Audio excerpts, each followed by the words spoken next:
Exclusive. Hi, this is Josh Terry with RedEye Chicago, here with Brendan Kelly of the Lawrence Arms and the Falcon. Brendan, how's it going? Awesome. Thanks for having me. Yeah, so you're here today because you've never heard Radiohead's Kid A. That is correct. Why'd you choose Kid A?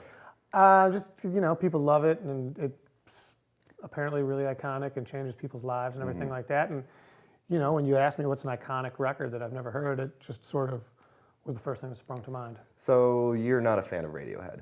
No, I would say very literally, yes, I'm not a fan. I don't wish them any particular ill, but I've definitely not, I've never heard Kid A, for Christ's sakes. Yeah, but you've mentioned your dislike of the song Creep. And yes, well, like in the 90s, in the early 90s, I was like a young punk kid, and when Creep came out, it was among this entire like alternative tidal wave of just gross nonsense that was sort of peddling pop music, but through like sadness and malaise, and there was like this just disgusting feeling that like these dorks were doing something super important, and there are like a lot of them canonical bands now, and I just didn't like the whole thing. I mean, I was a punk rocker, I didn't like the stuff on the radio. That was like totally, yeah. That's why I got into it in the first place. So. I mean, to be fair, Creep is definitely not, as you're going to hear with Kid A, Creep is not a good like indication of what Radiohead's career would be. Are you familiar with like OK Computer or the Bends or any of the records? No.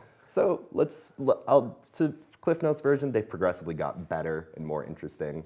They don't play Creep anymore for a reason. Sure. It's a bad thing. Do you know anything about Kid A? Like, do you know what it's probably going to sound like, or? Isn't it like have something to do with, like, I know that it's sort of either the predecessor or the follow-up to OK Computer, and they kind of are like some sort of vaguely AI spirituality. Right. I mean, that's definitely themes that Radiohead usually deal with like technology and politics and stuff like that. But yeah, it was the follow-up to OK Computer, which many view as like Radiohead's best record. I view Kid A as Radiohead's best record because they sort of ditched guitars and sort of like listened to a lot of like electronic bands from like Warp artists and stuff like that, and just made this like incredibly left field weird record when they were known as a rock band. Even though OK Computer was kind of weird, it was more like a space rock record. This is like super ambient and super crazy, and it's either going to you're either going to hate it or be like, yeah, this is really interesting and not what I expected at all. Cool. Yeah. You ready to go listen? Yeah, let's do it. Let's do it.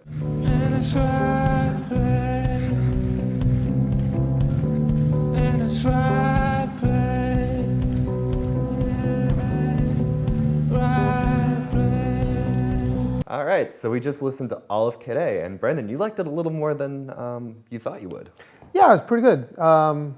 Feel a lot more like in touch with like sort of the cosmic electric magnetic fields of the universe, and no, it was a pretty cool record, man. It had its moments that were really like definite highlights in there. What were your favorite moments? I really liked in that there was the sort of like the swelling, cacophonous horn section in that national anthem song, and there was another song sort of near the end that was like, Idiotech? I mentioned it. The one with the drum machine. And and it awesome was things, very accessible. It was probably one of the more accessible tracks on there, and just like the general vibe of it was cool. It was a lot of like soundtracky type vibe to it. A lot of it seemed like part of the scenery, which is which is nice. But there was a couple of points where it popped out and was really like, oh, this is really cool. Yeah. And it's definitely unusual. It occupies a unique place, at least to me, from things that I've heard. I don't hear a lot of, electro, dissonant indie pop. Right.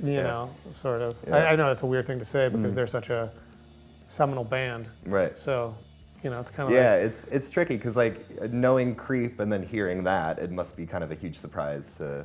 Yeah, I mean there was definitely some tracks on there that I was like, this sounds exactly like I expected this record to sound. And I mean I expected it to be kind of like messy and meandering as well, and it definitely is. But there's a sort of an attention to detail there and like a precision that makes it kind of work. You know? Does this make you want to check out the rest of Radiohead's discography, or? I don't know. No, not really. Yeah. But I don't know when the last time I heard a record that made me want to like go run out and buy a bunch of other records is, you know? Totally. Yeah. It's like that's a young man's game, you know. So, Right. but no, it was. I was pleasantly surprised. I did like it more than I thought I would. Cool. So at RedEye, we always rate albums out of 4 stars. You can do 1.5, 2.5, or 2, 3, 4. What would you rate Kid A? I would give it an intellectual 3. Intellectual 3. What do you mean by that? Viscerally, it wasn't like quite a 3 to me, but first of all, I only listened to it one time. Right, exactly. And second of all, like, I see what they're doing, and I see why it's very cool that they did it, even if it doesn't like totally like blow my doors off. Do you know what I mean? Absolutely. It's, yeah. I mean, like if I'm reviewing a record based on the merits as presented on the record, then I think it deserves a 3 for sure. Cool. Yeah, that's interesting. I feel like Radiohead, when people discuss Radiohead, it's always the intellectual 3. Yeah. You know, then it's like, what do you actually think? Right. Well, I mean, It's one of those bands where you kind of have to. yeah. It's like I was saying to you in there, like that record is perfect for like having a nice cocktail party, putting it on in the background, or you know, doing it, or like sitting there in the dark in your underwear, like watching the static on your TV and like pondering all the decisions you've ever made. You know, I think those are like sort of the 3 places where that record would really shine as in terms of the soundtrack. I think Tom York and the rest of the band knew that. You know? Maybe standing on the holodeck looking out at the galaxy. Yeah. Cool. Well, thanks so much for coming and listening. You have a Falcon record to plug. Yeah, totally. New Falcon record will be out, I think, in March on Red Scare Industries. Local label. Yeah. And, you know, it's our first record in 10 years. So, Yeah, it's exciting. So it's our long-awaited sophomore album. Cool. Well, when that's in stores, I'm not sure when this interview is going to run, but if it's announced, we'll have pre-order links and all that jazz. Awesome. But, yeah, Awesome. Sweet. Thanks so much. Cool, Let's man. do it again. Awesome. Thank you. Cool.